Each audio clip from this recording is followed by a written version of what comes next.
And I'm glad that the court has pronounced unambiguously that all this massive propaganda which was being done against the UPA was without any foundation. आज हम एक विवादास्पद मुद्दे पर चर्चा करने जा रहे हैं जिसने एक दशक पहले देश को हिलाकर रख दिया था।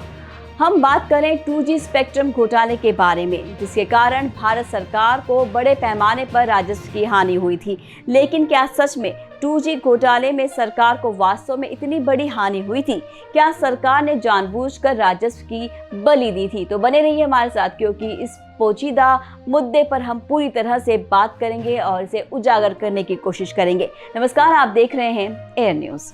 2G स्पेक्ट्रम घोटाला भारत में साल 2008 में हुआ था। एक प्रमुख भ्रष्टाचार घोटाला था। इसमें दूरसंचार विभाग पर आरोप लगाए गए थे कि उसने तत्कालीन संचार मंत्री ए राजा के साथ मिलकर स्पेक्ट्रम लाइसेंस को बहुत कम कीमतों पर निजी कंपनियों को आवंटित किया था।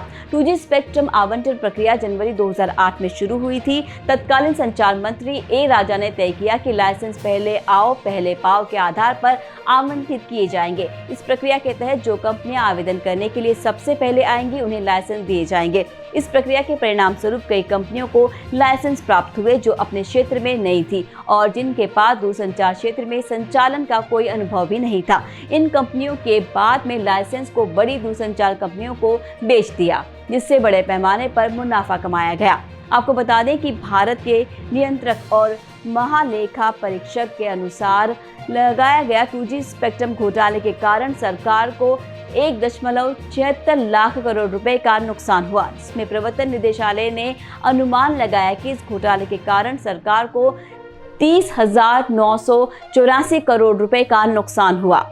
वैसे 2G स्पेक्ट्रम घोटाला भारत में एक बड़ा राजनीतिक घोटाला था। इससे भारतीय राष्ट्रीय कांग्रेस की प्रतिष्ठा को नुकसान पहुंचाया और इसके कई नेताओं पर भ्रष्टाचार के आरोप लगे। घोटाले के परिणाम स्वरूप ए राजा को संचार मंत्री के पद से इस्तीफा देना पड़ा और उन्हें गिरफ्तार कर लिया गया। बाकी 2G स्पेक्ट्रम घोटाले का भारतीय अर्थव्यवस्था पर भी महत्वपूर्ण प्रभाव पड़ा।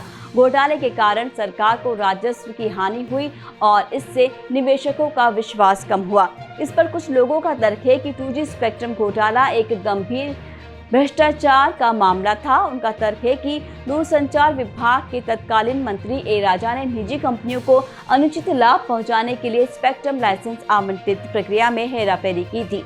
दूसरों का तर्क है कि 2G स्पेक्ट्रम घोटाला एक नीतिगत गलती थी। उनका तर्क है कि सरकार ने स्पेक्ट्रम लाइसेंस आवंटन प्रक्रिया को पहले आओ पहले पाओ के आधार पर आवंटित करने का निर्णय लेकर एक गलती की। इस प्रक्रिया के परिणाम स्वरूप कई कंपनियों को लाइसेंस प्राप्त हुए जो अपने क्षेत्र में नई थी और जिनके पास दूरसंचार क्षेत्र में संचालन का कोई अनुभव नहीं था। हालांकि कुछ लोगों का तर्क है कि सरकार ने आर्थिक विकास को बढ़ावा देने के प्रयास में स्पेक्ट्रम लाइसेंस को कम कीमतों पर आवंटित करने का निर्णय लिया।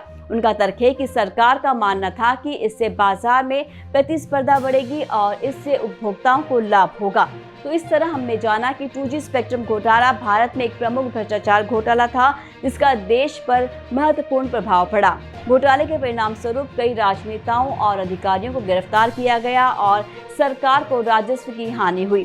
2G स्पेक्ट्रम घोटाला भारत में भविष्य के स्पेक्ट्रम आवंटन पर भी महत्वपूर्ण प्रभाव डालना जारी रखेगा। तो ये थी हमारी खास पेशकश। फिलहाल के लिए दीजिए विदा। नमस्कार।